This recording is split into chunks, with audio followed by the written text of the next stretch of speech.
Pope Francis says St. John Paul II was a man of prayer, close to the faithful, and showed his love and justice and mercy. Today is the 100th anniversary of the modern saint's birth. Un pastore è vicino al popolo. This morning, the Holy Father celebrated Mass at the tomb of Pope John Paul II in St. Peter's Basilica.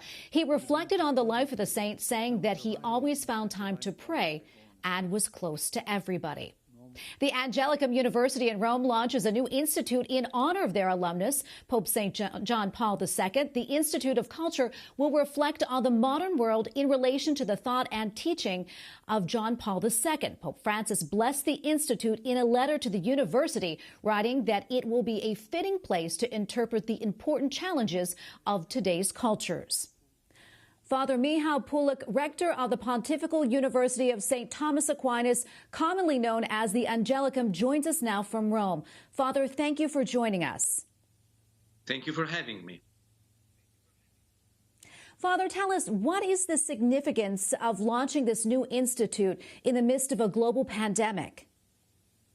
Well, we want to remind about the legacy of John Paul II, which is the legacy of hope.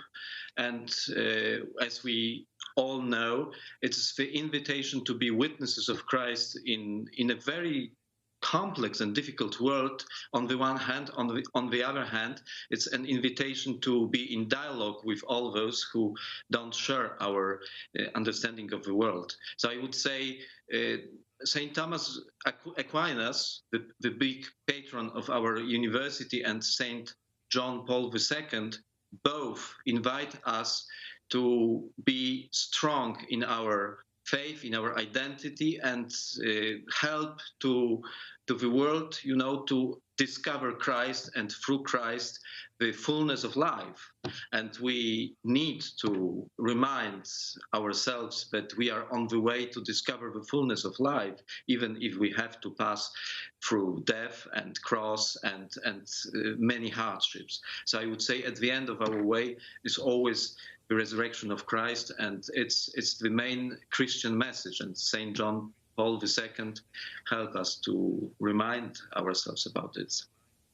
You celebrated Mass with the Holy Father this morning. What was that like, and what were the Pope's words to you on this special day?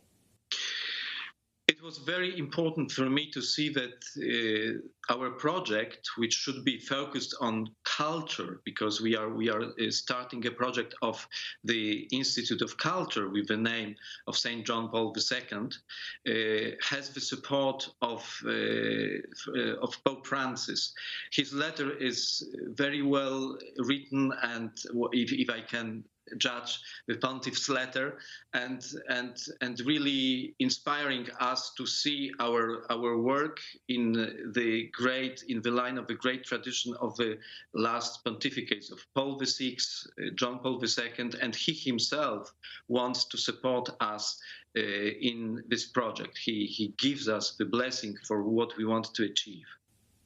Father, before I let you go, can you please tell us, what does St. John Paul II mean to you and also to the Polish people?